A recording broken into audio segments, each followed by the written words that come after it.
शीघ्र हिंदू धर्म की रक्षा के लिए शिखा चोटी धारण की आवश्यकता। और हम कहाँ जा रहे हैं? विचार करें।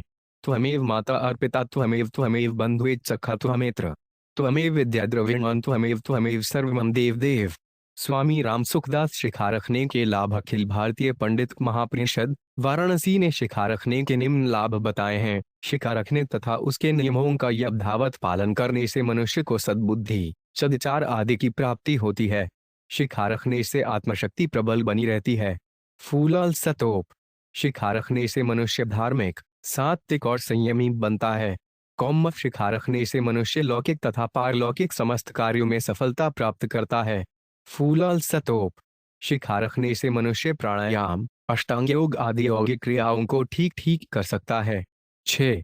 शिखा रखने से सभी देवता मनुष्य की रक्षा करते हैं। 7. शिखा रखने से मनुष्य की नेत्र ज्योति सुरक्षित रहती है। शिखा रखने से मनुष्य स्वस्थ बलिष्ठ तेजस्वी और दीर्घायु होता है। 53% और परमात्मने हिंदू धर्म की रक्षा के लिए शिखा चोटी धारण की आवश्यकता। हिंदू संस्कृति बहुत विलक्षण है। इसमें छोटी से छोटी अथवा बड़ी से बड़ी प्रत्येक बात का धर्म के साथ संबंध है और धर्म का संबंध कल्याण के साथ है।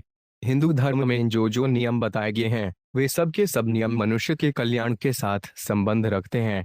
कोई परंपरा से संबंध रखते हैं, कोई साक्षात संबंध रखते हैं।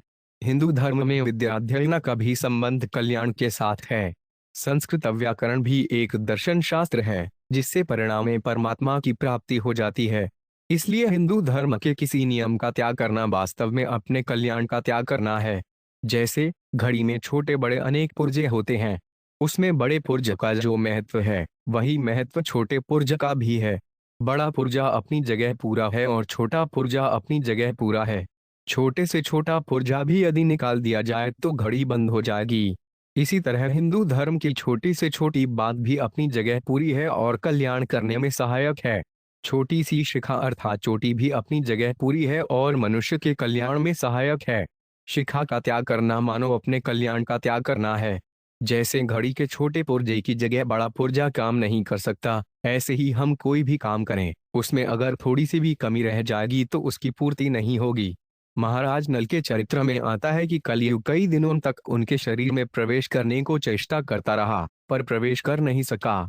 एक दिन महाराज नल ने लघु शंका करके हाथ तो धो लिए पर पैर नहीं धोए तो उसी दिन कलयुग उनके भीतर प्रवेश कर गया। फलस्वरूप महाराज नल और उनकी पत्नी दमयंती दोनों को बड़ा कष्ट भोगना पड़ा।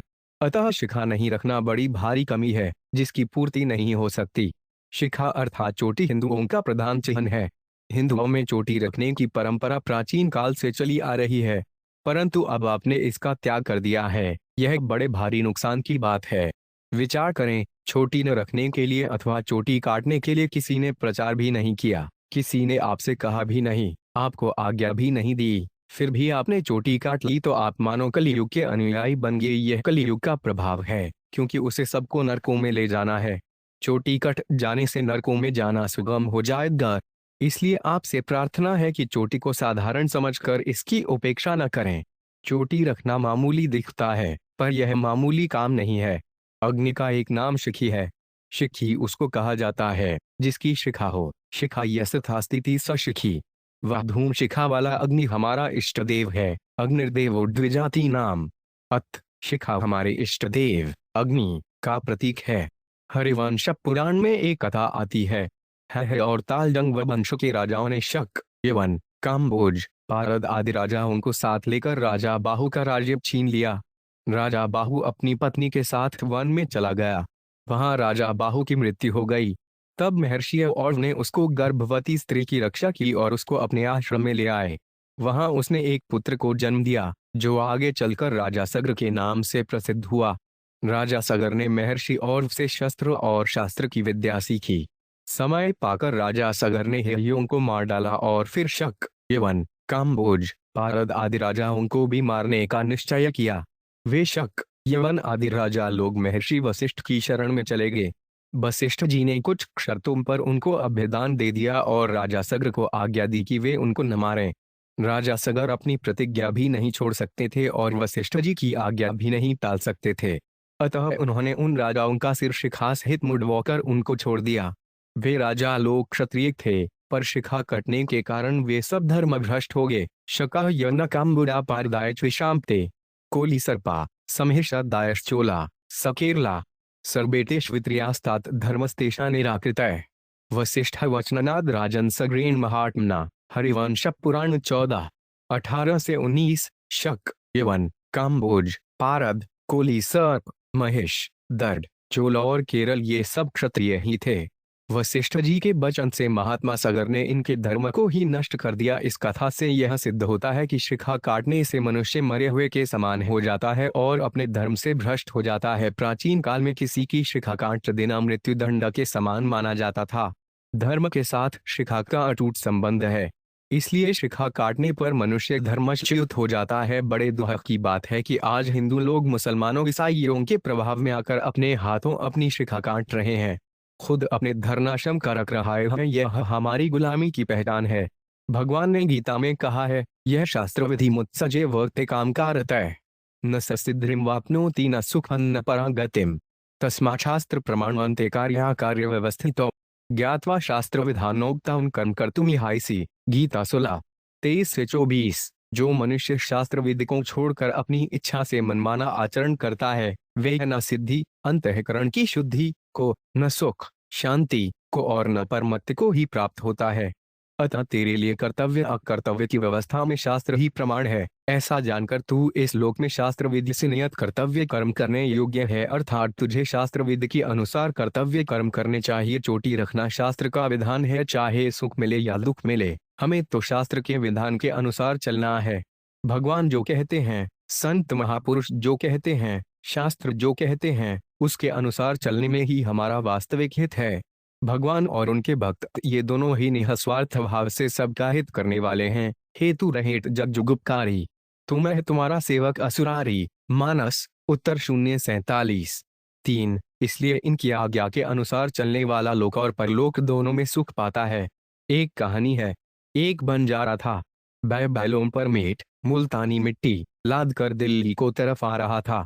रास्ते में कई गांवों से गुजरते समय उसकी बहुत सी मेट बिक गई। बैलों की पीठ पर लदे बोरे आधे तो खाली हो गए और आधे भरे रह गए। अब वे बैलों की पीठ पर टिके कैसे, क्योंकि भार एक तरफ हो गया। नौकरों ने पूछा कि क्या करें। बंजारा बोला, अरे सोचते क्या हो, बोरों के एक तरफ रेत बालू भर लो। यह राजस्थान की जमीन है, यहाँ रेत बहुत है। नौकरों ने वैसा ही किया। बैलों को पीठ पर एक तरफ आधे बोरे में मेट हो गई और दूसरी तरफ आधे बोरे में रेत हो गई। दिल्ली से एक सज्जन उधर आ रहे थे। उन्होंने बैलों पर लदे बोरों में से एक तरफ रेत झड़ते हुए देखी तो वे बोले कि बोरों में एक तरफ रेत क्यों भरी है। नौकरों ने कहा, संतुलन करने के लिए। वे सज्जन बोले, अरे यह तुम क्या मूर्खता करते हो, तुम्हारा मालिक और तुम एक से ही हो। बैलों पर मुफ्त में ही भार ढोकर उनको मार रहे हो। मेट के आधे आधे दो बोरों को एक की जगह बांध दो तो कम से कम आधे बैल तो बिना भार के खुले चलेंगे। नौकरों ने कहा कि आपकी बात तो ठीक जचती है, पर हम वही करेंगे जो हमारा मालिक कहेगा। तुम जाकर हमारे मालिक से यह बात कहो और उनसे हमें हुक्म दिलवाओ। वह मालिक बंजारे से मिला और उससे बात कही। बंजारे ने पूछा कि आप कहाँ के हैं, कहाँ जा रहे हैं। उसने कहा कि मैं भिवानी का रहने वाला हूँ, रुपए कमाने के लिए दिल्ली गया था। कुछ दिन वहां रहा, फिर बीमार हो गया। जो थोड़े रुपए कमाए थे वे खर्च हो गए, व्यापार में घाटा लग गया। पास में कुछ रहा नहीं तो विचार किया कि घर चलना चाहिए। उसकी बात सुनकर बंजारा नौकरों से बोला कि इनकी सम्मति मत लो, अपने जैसे चलते हैं वैसे ही चलो। इनको बुद्धि तो अच्छी दिखती है पर उसका नतीजा ठीक नहीं निकलता। अगर ठीक निकलता तो ये धनवान हो जाते। हमारी बुद्धि भले ही ठीक न दिखे पर उसका नतीजा ठीक होता है। मैंने कभी अपने काम में घाटा नहीं खाया। बंजारा अपने बैलों को लेकर दिल्ली पहुंचा। वहां उसने जमीन खरीद कर मेट और रेत दोनों का अलग अलग ढेर लगा दिया और नौकरों से कहा कि बैलों को जंगल में ले जाओ और जहां चारा पानी हो वहां उनको रखो। यहाँ उनको चारा खिलाएंगे तो नफा कैसे कमाएंगे। मेट बिकनी शुरू हो गई। उधर दिल्ली का बादशाह बीमार हो गया। चैद्य ने सलाह दी कि अगर बादशाह राजस्थान के धोरे रेत के टीले पर रहें तो उनका शरीर ठीक हो सकता है। रेत में मनुष्य को निरोग करने की शक्ति होती है। अत बादशाह को राजस्थान भेजो। राजस्थान क्यों भेजो, वहां की रेत यहीं मंगा लो। ठीक है, मंगा लेते हैं। रेत लाने के लिए ऊंट भेजो। ऊंट क्यों भेजे? यहीं बाजार में रेत मिल जाएगी। बाजार में कैसे मिल जाएगी? अरे, दिल्ली का बाजार है, यहाँ सब कुछ मिलता है। मैंने एक जगह रेत का ढेर लगा हुआ देखा है। अच्छा, तो फिर जल्दी रेत मंगा लो। बादशाह के आदमियों ने जाकर बंजारे से पूछा कि रेत का क्या भाव है। वह बोला कि चाहे मेट खरीदो चाहे रेत खरीदो, एक ही भाव है। दोनों बैलों पर बराबर तुल कर आए हैं। बादशाह के आदमियों ने वह सारी रेत खरीद ली। अगर बंजारा दिल्ली से आए उस सज्जन की बात मानता तो यह मुफ्त के रुपए कैसे मिलते? इससे सिद्ध हुआ कि बंजारे की बुद्धि ठीक काम करती थी। इस कहानी से यह शिक्षा लेनी चाहिए कि जिन्होंने अपनी उन्नति कर ली है, जिनका विवेक विकसित हो चुका है, जिनको तत्व की प्राप्ति हो गई है, ऐसे संत महात्माओं की बात मान लेनी चाहिए, क्योंकि उनकी बुद्धि का नतीजा अच्छा हुआ है। उनको बात मानने में ही हमारा लाभ है। अपनी बुद्धि से अब तक हमने कितनी उन्नति की है, कया तत्व की प्राप्ति कर ली है। इसलिए भगवान, शास्त्र और संतों की बात मानकर शिक्षा धारण कर लेनी चाहिए। अगर उनकी बात समझ में न आए तो भी मान लेनी चाहिए। हमने आज तक अपनी समझ से काम किया तो कितना लाभ लिया। जैसे किसी ने व्यापार में बहुत धन कमाया हो तो वह जैसा कहे, जैसा ही हम करेंगे तो हमें भी लाभ होगा। उनको लाभ हुआ है तो हमें लाभ क्यों नहीं होगा? ऐसे ही जिन संत महात्माओं ने परमात्मा प्राप्ति कर ली है, अशांति, दुख, संताप आदि को मिट दिया है, उनकी बात मानेंगे तो हमारे की भी अवश्य लाभ होगा। मैं चोटी रखने की बात कहता हूँ तो आपके अहित के लिए नहीं कहता हूँ। आपको दुख हो जाए, नुकसान हो जाए, संताप हो जाए, ऐसा मेरा बिल्कुल उद्देश्य नहीं है। मैं आपके हित की बात कहता हूँ। आपके लोक और परलोक दोनों सुधर जाए, ऐसी बात कहता हूँ। वही बात कहता हूँ जो पीढ़ियों से आपकी वंश परंपरा में चली आई है। एक चोटी रखने से आपका क्या नुकसान होता है? आपको क्या दोष लगता है? क्या पाप लगता है? आपके जीवन में क्या अड़चन आती है? चोटी रखने की जो परंपरा सदा से थी, उसका त्याग आपने किसके कहने से कर दिया? किस संत के कहने से, किस पुराण के कहने से, किस शास्त्र की आज्ञा से, किस वैद्य की आज्ञा से आपने चोटी रखना छोड़ दिया? चोटी रखना बहुत सुगम काम है, पर आपके लिए कठिन हो रहा है, क्योंकि आपने उसको छोड़ दिया। आपकी पीढ़ियों ये आपके दिया है। यह बात आपकी पीढ़ियों से है। आपके बाप, दादा, परदादा आदि सब परंपरा से चोटी रखते आए हैं, पर अब आपने इसका त्याग कर दिया है, इसलिए चोटी का रखने में प्लस कठिनता रही। विचार अब आपको चोटी रखने में कठिनता हो रही है। विचार करें, चोटी रखना छोड़ देने से आपको क्या लाभ हुआ, और अब आप चोटी रख लें तो क्या नुकसान होगा? चोटी का रखने से आपको पैसों की हानि होती, धर्म की चोटी रखने से आपको पैसों की हानि होती हो, धर्म की हानि होती हो, स्वास्थ्य की हानि होती हो, आपको बड़ा भारी दुख मिलता हो, तो बताएं चोटी न रखने में लाभ तो कोई सा भी नहीं है, पर हानि बड़ी भारी है। चोटी के बिना आपका देव पूजन तथा श्राद्ध तर्पण निष्फल हो जाता है। आपके दान पुण्य आदि सब शुभ कर्म निष्फल हो जाते हैं। इसलिए चोटी को मामूली समझकर इसकी उपेक्षा न करें। पहले सब लोग चोटी रखते थे, चोटी के बिना कोई आदमी नहीं दिखता था, पर हमारे देखते देखते थोड़े वर्षों आदमी शिकारहित हो गए। अब प्रायः लोगों की शिखा नहीं दिखती। शिखा और सूत्र, जनेऊ का परस्पर घनिष्ठ संबंध है। आश्चर्य की बात है कि आज ऐसे लोग भी हैं जिनका सूत्र तो है पर शिखा नहीं है। यह कितने पतन की बात है। अगर यही दशा रही तो आगे आपको कौन कहेगा कि चोटी रखो, और क्यों कहेगा? कहने से उसको क्या लाभ? शिखा हिंदुत्व की पहचान है। यह आपकी जाति की रक्षा करने वाली है। जनेऊ तो सबके लिए नहीं है, केवल ब्राह्मण, क्षत्रिय और वैश्य के लिए है, पर शिखा हिंदू मात्र के लिए है। चाहे द्विजाति हो, चाहे अंतज हो, शिखा सबके लिए है। जैसे मुसलमानों के लिए सुन्नत है, ऐसे ही हिंदुओं के लिए शिखा है। सुन्नत के बिना कोई मुसलमान नहीं मिलेगा, पर शिखा के बिना आज हिंदुओं का समुदाय मिल जाएगा। मुसलमान और ईसाई बड़े जोरों से अपने धर्म का प्रचार कर रहे हैं और हिंदुओं का धर्म परिवर्तन करने की नई नई योजनाएं बना रहे हैं। आपने अपनी चोटी कटवाकर उनके प्रचार कार्य को सुगम बना दिया है। इसलिए समय रहते हिंदुओं को सावधान हो जाना चाहिए। मुसलमान अपने धर्म का प्रचार मूर्खता से करते हैं और ईसाई बुद्धिमता से। मुसलमान तो तलवार के जोर से जबरदस्ती धर्म परिवर्तन करते हैं, पर ईसाई बाहर से सेवा करके भीतर ही भीतर गुप्त रीति से धर्म परिवर्तन करते हैं। वे स्कूल खोलते हैं और उनमें बालकों पर अपने धर्म के संस्कार डालते हैं। इसी का परिणाम है कि घर बैठे बैठे हिंदुओं ने अपनी चोटी का त्याग कर दिया। इस काम में ईसाई सफल हो गए। मुसलमानों और ईसाइयों का उद्देश्य मनुष्य मात्र का कल्याण करना नहीं है, प्रत्युत अपनी संख्या बढ़ाना है, जिससे उनका राज्य हो जाए। कलयुग का प्रभाव प्रतिवर्ष, प्रतिमास, प्रतिदिन जोड़ों से बढ़ रहा है। लोगों की बुद्धि भ्रष्ट हो रही है। मनुष्य मात्र का कल्याण चाहने वाली हिंदू संस्कृति नष्ट हो रही है। हिंदू स्वयं ही अपनी संस्कृति का नाश करेंगे तो रक्षा कौन करेगा? प्रश्नोत्तर प्रश्न। छोटी रखने से क्या लाभ होगा? उत्तर, जो लाभ को देखता है वे पारमार्थिक उन्नति कर सकता ही नहीं। लाभ देखकर ही कोई काम करोगे तो फिर शास्त्र वचन का, संत वचन का क्या आदर हुआ? उनकी क्या इज्जत हुई? अपने लाभ के लिए, अपना मतलब सिद्ध करने के लिए तो पशु पक्षी भी कार्य करते हैं।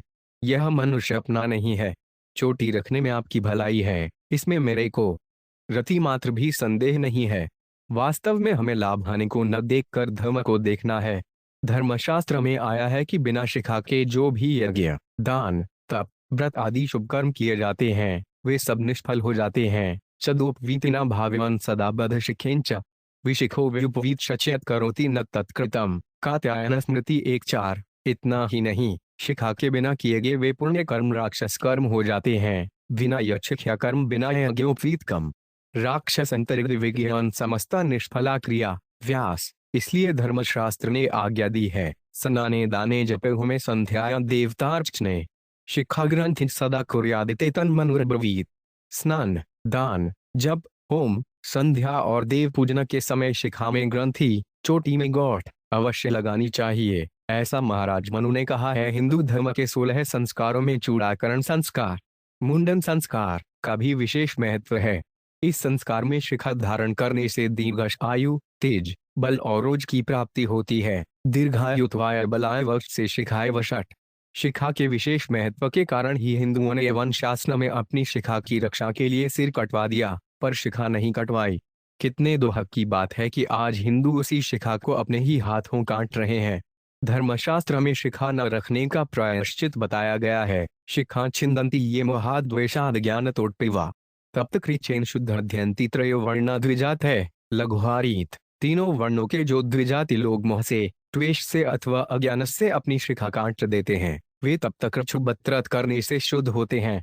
अथ चेतु प्रमादानि शिखान व्यपन स्यात् तत्र कोशी शिखा ब्रह्म ग्रंथि समन्विता दक्षिण कर्णोपरि आशिखा बंधाद्वतिष्ठ एत। काटुक गृहासूत्र। यदि कोई मनुष्य प्रमादवश शिखा सहित क्षौर हजामत करा ले तो वे ब्रह्म ग्रंथ युक्त कुशा की शिखा बनाकर दाहिने कान पर तब तक रखे जब तक बांधने योग्य शिखा न बढ़ जाए। यदि 70 वर्ष की अवस्था के बाद वृद्धावस्था में बाल झड़ जाने के कारण शिखा न रहे तो यथासंभव चारों ओर बचे हुए बालों से शिखा बनाकर नित्य कर्म करता रहे। यदि बाल बिल्कुल न हो तो कुशा आदि की शिखा रखकर नित्य कर्म करे, पर शिखा शून्य कभी न रहे। सप्तत्युत्वतुचेतस्या पूर्वतः पृष्ठ तोड़पिवा पायमतः परितो बापे समद्भूतः अचरोम्भिः शिखा कार्य प्रयलेन न चीनवपद्यते तत्स्थाने सर्वशूने तु परितो वापे कि पुनः ब्राह्मण्य सूचना एवं तानि लोमानि धारयेत् अन्यथा न भवेदेव तथा तस्मात् समाचरेत्। आंगिर स्मृति 61-63। डे अखिल भारतीय पंडित महापरिषद कौम वाराणस। इन्हें शिखा रखने के निम्न लाभ बताए हैं। 1 शिखा रखने तथा उसके नियमों का यथावत पालन करने से मनुष्य को सद्बुद्धि, सद्विचार आदि की प्राप्ति होती है। 2 शिखा रखने से आत्मशक्ति प्रबल बनी रहती है। 3 शिखा रखने से मनुष्य धार्मिक, सात्विक और संयमी बनता है। 4 शिखा रखने से मनुष्य लौकिक तथा पारलौकिक समस्त कार्यों में सफलता प्राप्त करता है। 0 शिखा रखने से मनुष्य प्राणायाम, अष्टांग योग आदि यौगिक क्रियाओं को ठीक ठीक कर सकता है। 6 शिखा रखने से सभी देवता मनुष्य की रक्षा करते हैं। 7 शिखा रखने से मनुष्य की नेत्र ज्योति सुरक्षित रहती है। 8 शिखा रखने से मनुष्य स्वस्थ, बलिष्ठ, तेजस्वी और दीर्घायु होता है। प्रजन। छोटी रखने से शर्म आती है, वह कैसे छूटे? उत्तर, आश्चर्य की बात है कि व्यापार आदि में बेईमानी, झूठ कपट करने में शर्म नहीं आती, गर्भपात आदि पाप करने में शर्म नहीं आती, चोरी, विश्वासघात आदि करते समय शर्म नहीं आती, पर चोटी रखने में शर्म आती है। आपकी शर्म ठीक है या भगवान और संतों की बात मानना, उनको प्रसन्न करना ठीक है? आप चोटी रखो तो आरंभ में शर्म आएगी, पर पीछे सब ठीक हो जाएगा। प्रश्न, छोटी देखकर लोग हंसी उड़ाते हैं, कैसे बचें? उत्तर, लोग हंसी उड़ाएं, पागल कहें तो उसको सह लो, पर धर्म का त्याग मत करो। आपका धर्म आपके साथ चलेगा, हंसी दिलगी आपके साथ नहीं चलेगी। लोगों की हंसी से आप डरो मत। लोग पहले हंसी उड़ाएंगे पर बाद में आदर करने लगेंगे कि यह अपने धर्म का पक्का आदमी है। एक शंकरानंद नाम के हमारे प्रेमी सज्जन थे। वे बहुत पढ़े लिखे थे। उन्होंने मेरे को बताया कि मैं पढ़ने के लिए जर्मनी गया। वहां मैं धोती पहना करता था। मेरी वेशभूषा देखकर पहले तो वहां के लोगों ने मेरी हंसी उड़ाई, पर बाद में सब मेरा विशेष आदर करने लगे कि यह ईमानदार आदमी है, सच्चा धर्मात्मा आदमी है। इसलिए अपने धर्म का पालन निधड़क होकर करो, इसमें डर किस बात का। एक कहानी है। एक आदमी की किसी कारण से नाक कट गई। उसके साथी ने पूछा तो वह बोला कि दोनों आंखों के बीच में नाक आड़े आती है, इसलिए ब्रह्म के दर्शन नहीं होते। अगर बीच में नाक न रहे तो दोनों आंखों की दृष्टि मिलने से साक्षात ब्रह्म के दर्शन होते हैं। ऐसा सुनकर उसके साथी ने भी अपनी नाक कटवा ली। जब उसको ब्रह्म के दर्शन नहीं हुए तो उसने साथी से कहा कि नाक कटवाने से मेरे को तो दर्शन नहीं हुए। वह साथी बोला, चुप रह, हल्ला मत कर। तेरे से कोई पूछे तो यही कहना कि मेरे को ब्रह्म के दर्शन होते हैं। धीरे धीरे यह बात फैलती गई। दूसरों के कहने से एक दूसरे को देखकर नाक तो सबने कटवा ली, पर ब्रह्म के दर्शन किसी को नहीं हुए। एक पूरा समुदाय कटी नाका हो गया। अब कोई नाक वाला आदमी उनके बीच आता तो वे सब मिलकर उसकी हंसी उड़ाते कि देखो, नक्कू आ गया, नक्कू आ गया। इसी तरह चोटी कटिया लोग आज चोटी वाले की हंसी उड़ाते हैं। अतः उनकी हंसी की परवाह न करके अपने धर्म का पालन करना चाहिए। न जातु कामान भयानन लोभात धर्म तेजे जीवित हेतु नित्यो धर्म है सुख दुख हेतु अनिते जीवो नित्यो हेतुरस्तु नित्य। महाभारत स्वर्ग 05:63। कामना से, भय से, लोभ से अथवा प्राण बचाने के लिए भी धर्म का त्याग न करे। धर्म नित्य है और सुख दुख अनित्य है। इसी प्रकार जीवात्मा नित्य है और उसके बंधन का हेतु राग अनित्य है। युवकों के प्रति बड़े दुख की बात है कि आज का युवक समाज प्राय अनुशासनहीन होता चला जा रहा है। गीता में आया है, प्रवृत्तिषु निवृत्तिर्जना न विदुरासुरा न शौच न पिचाचारो न सत्य तेषु विद्यते। 16:7। आसुरी स्वभाव वाले मनुष्य प्रवृत्ति और निवृत्ति, कर्तव्य और अकर्तव्य को नहीं जानते और उनमें न बाह्य शुद्धि, न श्रेष्ठ आचरण तथा न सत्य पालन ही होता है। गीता की यह बात आजकल के नवयुवकों में प्रत्यक्ष देखने में आ रही है। आरंभ में ही अच्छी शिक्षा न मिलने से वे क्या करना चाहिए और क्या नहीं करना चाहिए, शरीर की शुद्धि क्या होती है और अशुद्धि क्या होती है, खान पान क्या शुद्ध होता है और क्या अशुद्ध होता है, बड़ों और छोटों के साथ कैसा व्यवहार करना चाहिए और कैसा नहीं करना चाहिए, वाणी आदि का सत्य क्या होता है और असत्य क्या होता है, इन सब बातों को नहीं जानते। इस कारण बेसत्य तत्व परमात्मा से विमुख हो जाते हैं। परमात्मा से विमुख होने के कारण वे न धर्म को मानते हैं और न उसकी मर्यादा को मानते हैं। डॉलर विवेक के कारण उनमें आरंभ से ही बड़पन का अभिमान भर जाता है कि मैं पढ़ लिख गया, समझदार हो गया, बड़ा हो गया। इस भाव के कारण उनका विकास रुक जाता है। इसलिए युवकों को कभी ऐसा नहीं मानना चाहिए कि अब मैं समझदार हो गया, पढ़ लिख गया, पूर्ण हो गया। प्रत्युत अपने शरीर को पुष्ट करने की तरह विद्या को भी आजीवन उत्तरीतर पुष्ट करते रहना चाहिए। मुझे तो जीवन भर विद्यार्थी बने रहना ही अच्छा लगता है। मनुष्य जीवन वास्तव में विद्यार्थी जीवन है। पशु, पक्षी, यक्ष, राक्षस, देवता आदि जितनी योनियां हैं वे सब भोग्य उन्नतियां हैं, परंतु मनुष्य योनि केवल ब्रह्म विद्या प्राप्त करके मुक्त होने के लिए है, भोगने के लिए नहीं। विद्यार्थी किसे कहते हैं? जो केवल विद्या अध्ययन करना चाहता है उसको विद्यार्थी कहते हैं। विद्यार्थी शब्द का अर्थ है विद्या का अर्थी, अर्थात केवल विद्या चाहने वाला। कौन सी विद्या? विद्याओं में श्रेष्ठ ब्रह्म विद्या, अध्यात्म विद्या, विद्या नाम। गीता 10:32। विद्या का वास्तविक स्वरूप क्या है? कुछ भी जानना विद्या है। अनेक शास्त्रों का, कला कौशलों का, भाषाओं आदि का ज्ञान विद्या है। वास्तव में विद्या वही है जिससे जानना बाकी न रहे, जीव की मुक्ति हो जाए, ऐसा विद्या या विमुक्तय। विष्णु पुराण 1:19-41। अगर जानना बाकी रह गया तो वह विद्या क्या हुई? एक शब्द ब्रह्म वेद है और एक परब्रह्म परमात्मा तत्व है।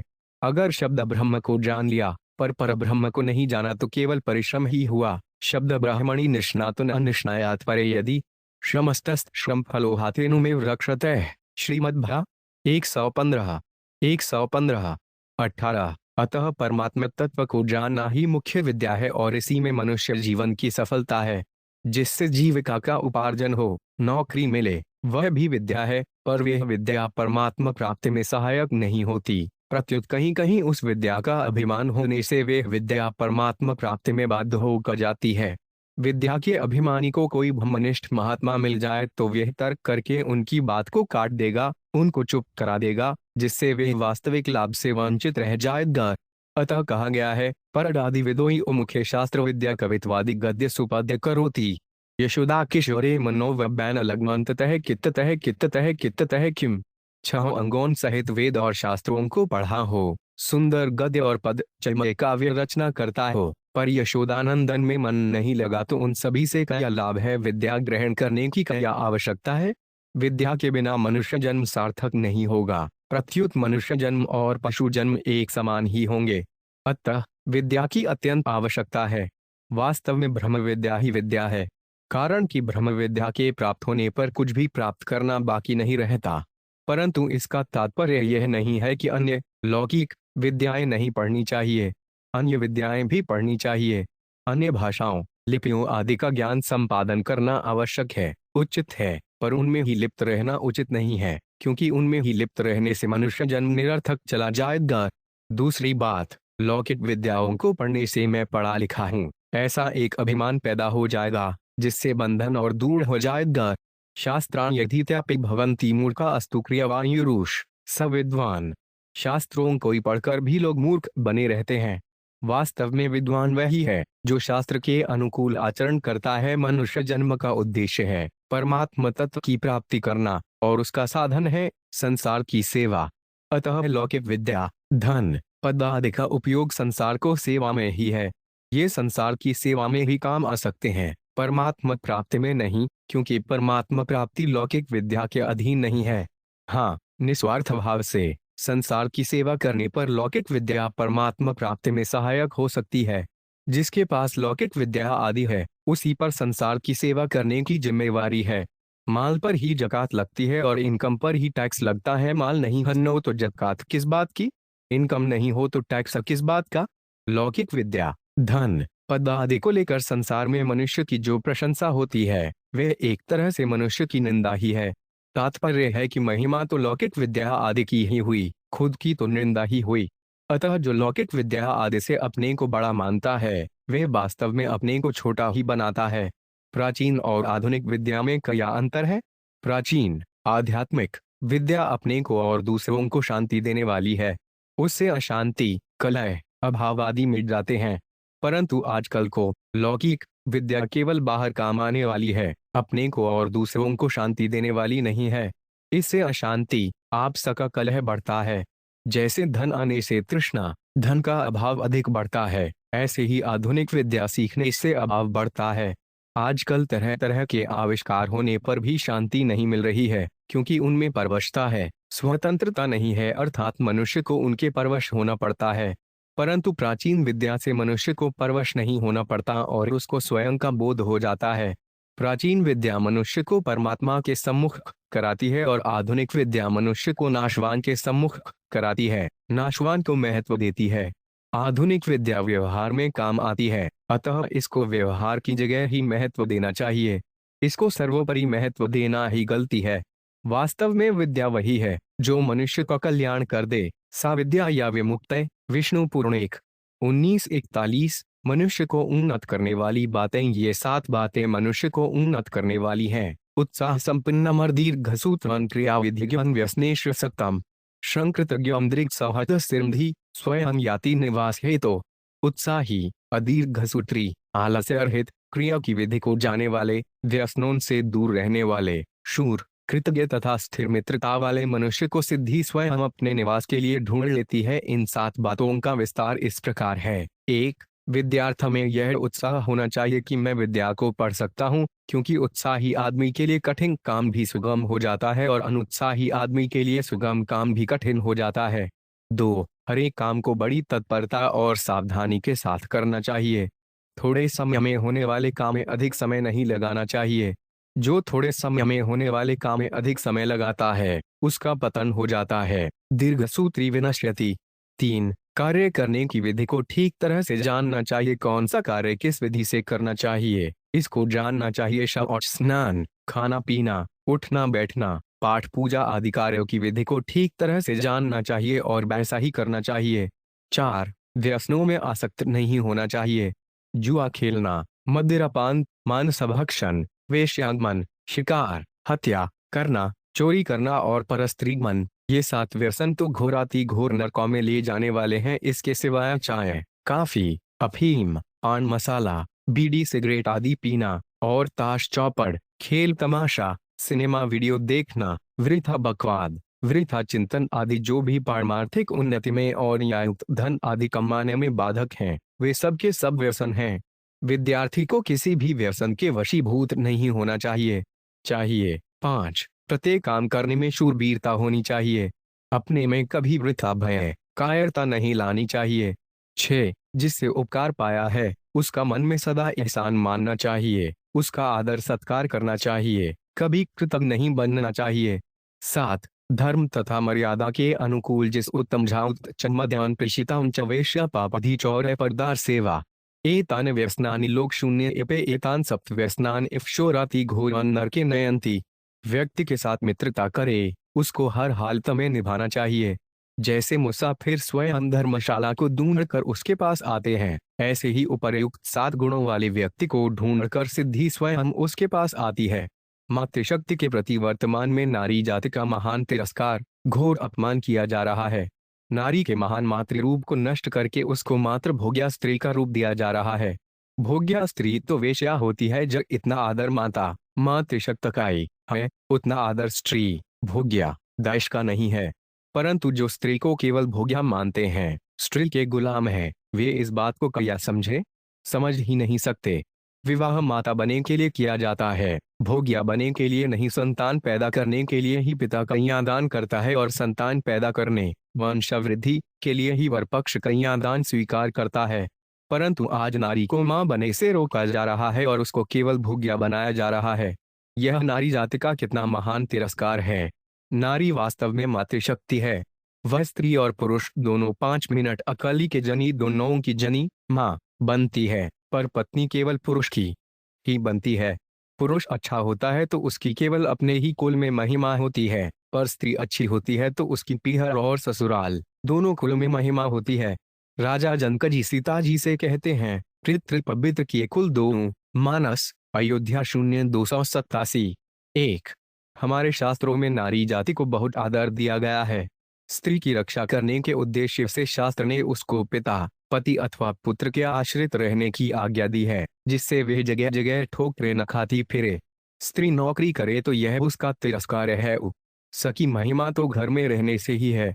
घर में वह महारानी है, पर घर से बाहर वह नौकरानी है। घर में तो वह एक पुरुष के अधीन रहेगी, पर बाहर उसको अनेक स्त्री पुरुषों के भ्रमण संपूजते राजा भ्रमण संपूजते द्विज भ्रमण संपूजते योगी भ्रमंती स्त्री विनश्यति। चाणक्य नीति 6:4। भ्रमण करने से राजा पूजित होता है, भ्रमण करने से ब्राह्मण पूजित होता है, भ्रमण करने से योगी पूजित होता है, परंतु स्त्री भ्रमण करने से विनष्ट पतित हो जाती है। अधीन रहना पड़ेगा। अपने से ऊंचे पद वाले अफसरों की अधीनता, फटकार, तिरस्कार सहन करना पड़ेगा, जो कि उसके कोमल हृदय स्वभाव के विरुद्ध है। वह आदर के योग्य है, तिरस्कार के योग्य नहीं। पिता, पति अथवा पुत्र की अधीनता वास्तव में स्त्री को पराधीन बनाने के लिए नहीं है, प्रत्युत महान स्वाधीन बनाने के लिए है। घर में बूढ़ी माँ का सबसे अधिक आदर होता है, बेटे पोते आदि सब उसका आदर करते हैं, पर घर से बाहर बूढ़ी स्त्री का सब जगह तिरस्कार होता है। आजकल स्त्रियों को पुरुष के समान अधिकार देने की बात कही जाती है, पर शास्त्रों ने माता के रूप में स्त्री को पुरुष की अपेक्षा भी विशेष अधिकार दिया है। सहस्त्रतु पितृन् माता गौरवेण तिरिच्यते। मनु 2, 145। माता का दर्जा पिता से 1000 गुना अधिक माना गया है। सर्वनेन यतिना प्रसूर्वया प्रयथलतः। स्कंदन काशी 115।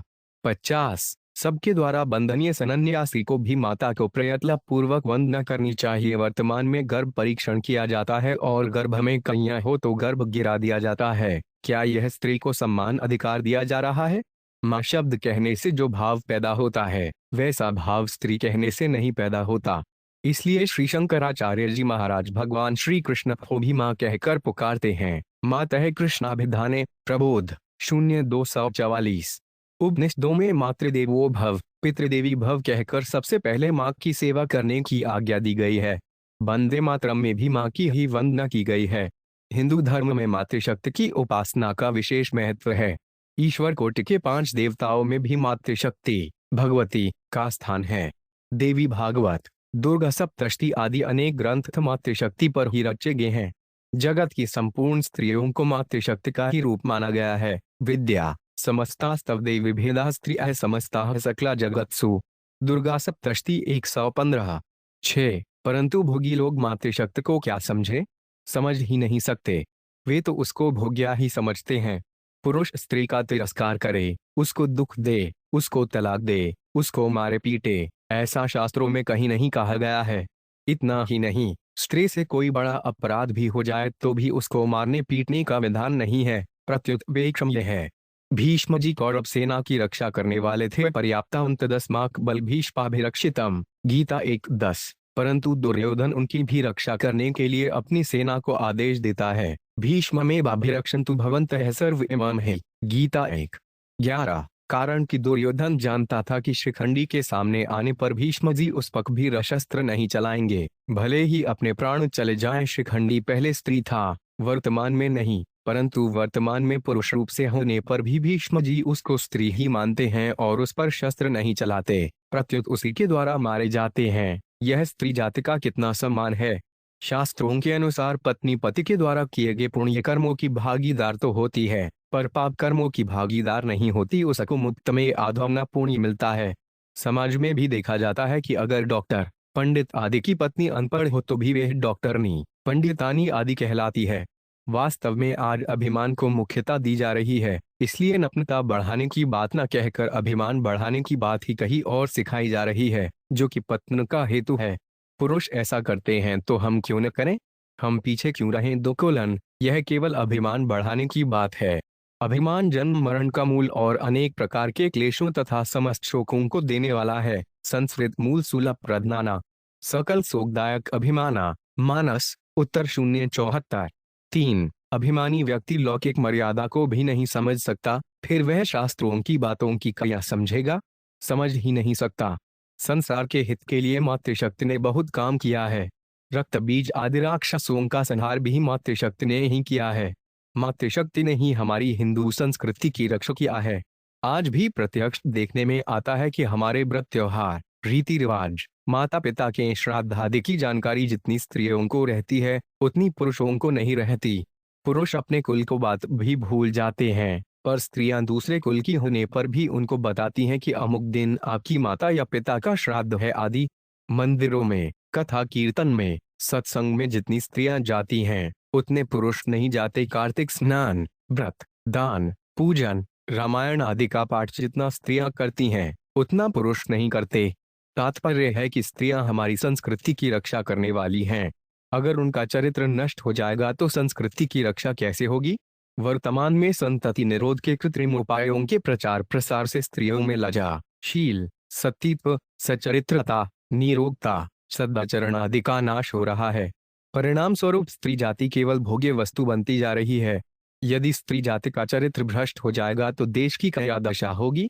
आगे आने वाली पीढ़ी अपने प्रथम गुरुवार माँ से क्या शिक्षा लेगी? स्त्री बिगड़ेगी तो उससे पैदा होने वाले बेटी बेटा स्त्री पुरुष दोनों बिगड़ेंगे। अगर स्त्री ठीक रहेगी तो पुरुष के बिगड़ने पर भी संतान नहीं बिगड़ेगी।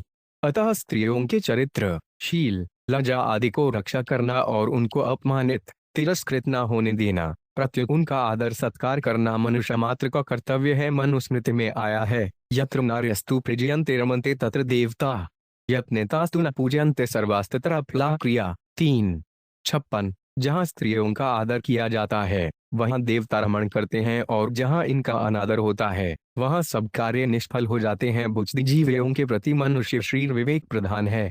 विवेक का अर्थ है सार और असार को, कर्तव्य और अकर्तव्य को ठीक ठीक जानना। मनुष्य इस विवेको काम में नहीं लेता, इसका विशेष आदर नहीं करता, इसीलिए वह दुख पाता है। अगर वह अपने विवेक को ठीक ठीक मानकर उसके अनुसार चले तो खुद भी निहाल हो जाए और दूसरों को भी निहाल कर दे। इस विवेक को जागृत करने के लिए ही सत्शास्त्र, सत्पुरुष, गुरुवार, माता पिता आदि हैं।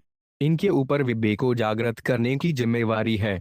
इस विवेक को काम में लेने की एक खास बात है, उस पर आप ध्यान दें। साधारण दृष्टि से रुपए बहुत बड़ी चीज दिखते हैं, क्योंकि रुपयों से सब चीजें आती हैं। हम बहुत सी चीजें रुपयों से खरीद लेते हैं और उनसे हमारा काम चलता है।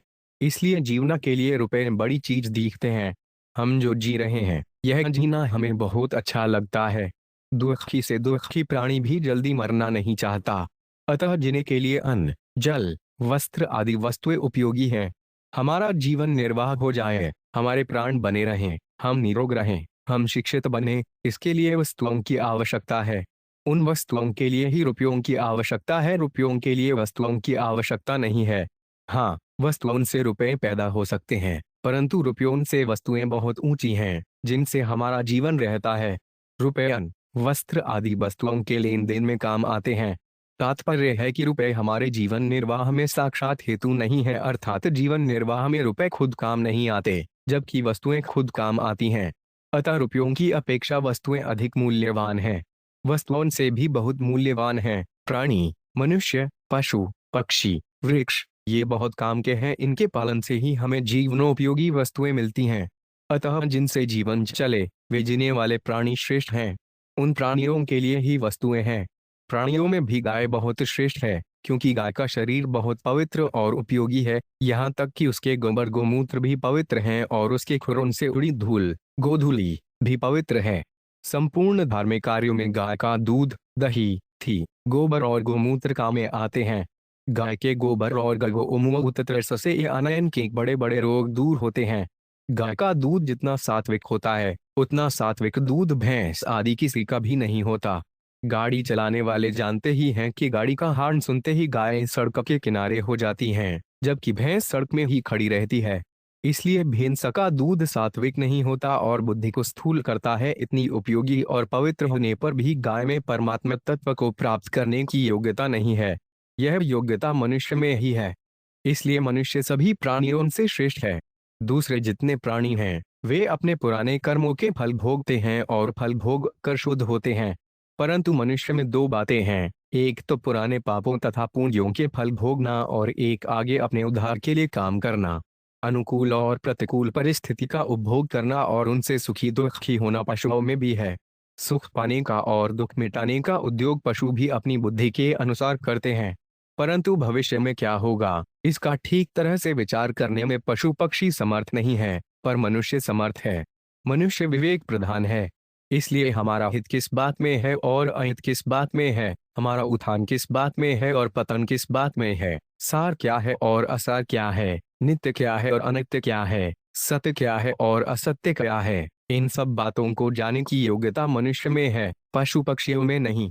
अतः मनुष्यों में भी विवेक मूल्यवान है।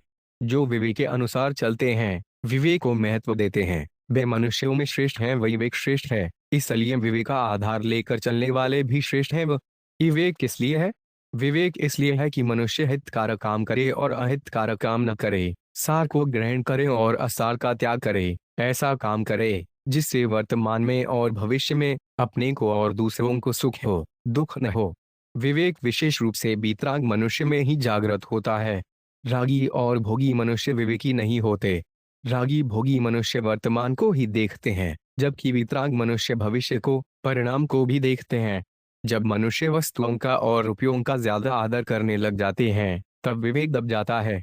भगवान ने गीता में 3 तरह की बुद्धि बताई है, सात्विकी, राजसी और तामसी, जो बुद्धि प्रवृत्ति और निवृत्ति को, कर्तव्य और अकर्तव्य को, भय और अभय को तथा बंधन और मोक्ष को ठीक ठीक जानती है। वे सात्विकी होती है जो बुद्धि धर्म और अधर्म को, कर्तव्य और अकर्तव्य को ठीक नहीं जानती। वे राजसी होती है जो बुद्धि अधर्म को धर्म एवं धर्म को अधर्म मान लेती है और इस प्रकार सब चीजों को उल्टा ही मान लेती है। वे तामसी होती है। सात्विकी बुद्धि थोड़े मनुष्यों में ही होती है। इसका अर्थ यह नहीं है कि दूसरे मनुष्यों में सात्विक की बुद्धि होती ही नहीं। सात्विक की बुद्धि को ठीक ठीक काम में लाने वाले मनुष्य थोड़े हैं। राजसी बुद्धि वाले मनुष्य बहुत हैं। तामसी बुद्धि वाले मनुष्य तो इस कलयुग में और भी अधिक हैं, जिन्हें उल्टा ही दिखता है। उल्टा दिखना कई 8 प्रवृत्ति च निवृत्ति च कार्याकारे भयाभय।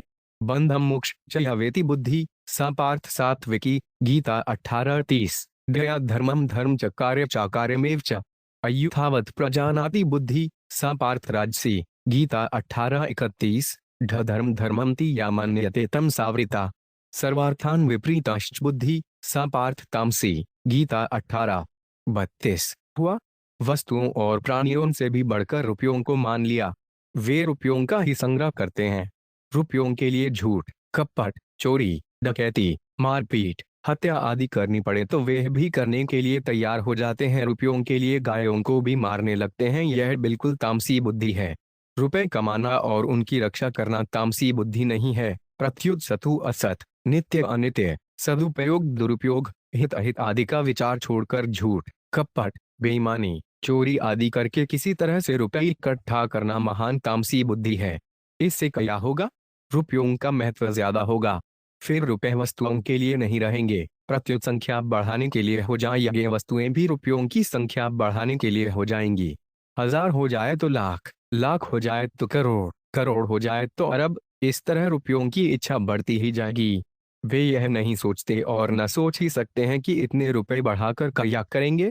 न अच्छे आचरणों की तरफ विचार है, न व्यक्तियों की तरफ विचार है, न वस्तुओं को तरफ विचार है। बस केवल रुपए कमाने और इकट्ठे करने की तरफ ही विचार है। अधिक संग्रह करने से दूसरे निर्धन हो रहे हैं, इस तरफ उनकी दृष्टि ही नहीं जाती। सात्विक मनुष्य के पास थोड़े रुपए होने पर भी उसके द्वारा अपना और दूसरों का हित होता है, परंतु तामस मनुष्य के पास बहुत रुपए होने पर भी उसके द्वारा अपना और दूसरों का हित होता है। रुपयों को खर्च करना और रुपयों की संख्या बढ़ाना, ये दो भाग हैं। इसमें खर्चा का भाग ही अपने और दूसरों के काम आता है। जो संग्रह का भाग है वह अपने में अभिमान बढ़ाता है, जो कि अपने पतन का हेतु है और समाज में दरिद्रता, संघर्ष, ईर्ष्या, द्वेष, चोरी आदि बढ़ाता है, जो कि समाज के पतन का हेतु है। जितने भी दुर्गुण दुराचार हैं वे के सब रुपयों की संख्या बढ़ाने की दृष्टि से आते हैं। मनुष्य रुपयों से बड़ा माना जाता है, पर लोगों के हृदय में उसका आदर नहीं होता। हृदय में सब उसका निरादर और तिरस्कार करे हैं। रुपयों की कारण दबकर दूसरे मुंह से कुछ न बोलें, यह एक बात अलग है, पर हृदय में भाव अच्छा नहीं होता। परंतु विवेकी वीतराग मनुष्य का संसार में हृदय से आदर होता है। विवेक से भी ऊंचा है धर्म और सत्य तत्व। जो धर्म के पालन और सत्य परमात्मा तत्व की प्राप्ति में लग जाते हैं वे सबसे ऊंचे हो जाते हैं। सत्य की तरफ चलने वाले का सब आदर करते हैं। साधारण लोग भी आदर करते हैं, धनी लोग भी आदर करते हैं, राजा महाराजा भी आदर करते हैं, संत महात्मा भी आदर करते हैं। और तो क्या, सत्य की तरफ चलने वाले का भगवान भाई आदर करते हैं। अतः सत्य सबसे बड़ा हुआ। उस सत्य की प्राप्ति के लिए ही विवेक है, विवेक के लिए ही मनुष्य है, मनुष्यों के लिए ही वस्तुएं हैं और वस्तुओं के लिए ही रुपए हैं। मनुष्य विवेक प्रधान है, अतः उसके लिए यह विशेष रूप से उचित है कि वह विवेक का आदर करे, विवेक को महत्व दे और विवेक से श्रेष्ठ जो सत्य तत्व है उसकी प्राप्ति में अपना समय लगाए, तो फिर मरने के बाद भी दुख नहीं होगा। रुपए, वस्तु, व्यक्ति आदि सब यही रह जाएंगे, साथ नहीं चलेंगे, पर धर्म और सत्य तत्व पीछे नहीं रहेगा। धर्म सद्गति देता है और सत्य तत्व मुक्ति देता है। सत्य तत्व की प्राप्ति से सदा के लिए शांति हो जाएगी। उस सत्य तत्व को प्राप्त करना ही मनुष्य जन्म का खास ध्येय लक्ष्य है। उसको प्राप्त कर लिया तो मनुष्य जन्म सफल हो गया। अगर उसको प्राप्त नहीं किया तो मनुष्य जन्म सफल नहीं हुआ। खाना पीना, आराम करना, भोग भोगना आदि तो कुत्ते, सूअर और गधे भी करते हैं। इसकी कोई विशेष महिमा नहीं है। विशेष महिमा तो परमात्मा तत्व को प्राप्त करने में ही है, जिसमें हमारा और दुनिया का वर्तमान में और परिणाम में बड़ा भारी हित है।